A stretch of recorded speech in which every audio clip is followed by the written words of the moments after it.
est douloureuse. Vous voyez les douleurs de l'enfantement. Il faut que la femme souffre, qu'elle crie, qu'elle pleure pour qu'elle puisse mettre au monde. Et après avoir accouché, les mêmes larmes des pleurs se transforment en larmes de joie. Le Gabon, comme je vous l'ai dit, depuis 2009, est dans une phase de transformation. Transformation mentale, transformation de son économie, transformation du capital humain, transformation de son dispositif politique. Et cette transformation qui est douloureuse fait en sorte qu'il y ait de part et d'autre un certain nombre de rejets, un certain nombre de réactions qui font en sorte qu'on veuille donner l'impression que le Gabon va mal. Non, le Gabon, il va très bien. Mais il y en a. Il y a des poches qui résistent encore au mouvement de transformation. Mais qui opère cette transformation? Le président de la République, Ali Bongo, a dit.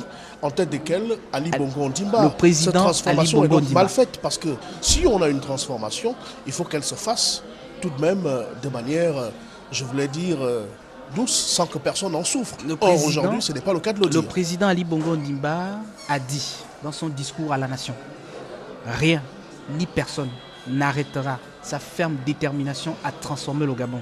Ça veut dire que le mouvement de transformation qu'il a impulsé, il y a évidemment, comme je vous ai dit, des résistances. C'est tout à fait normal. Tout système qui se mue est confronté à un certain nombre de résistances. D'accord? Mais ces résistances ne sont pas plus fortes que l'objectif atteint. D'accord?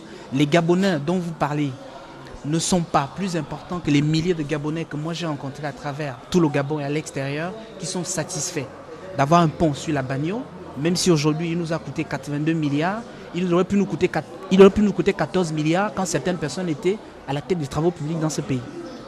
Si aujourd'hui on lance le pont, la route qui va relier Port-Gentil avec le reste du continent, qui va nous coûter 342 milliards, en 1988 ou 90, quand certaines personnes dirigeaient ce pays, ce route aurait pu nous coûter 47 milliards parce que les études avaient été faites.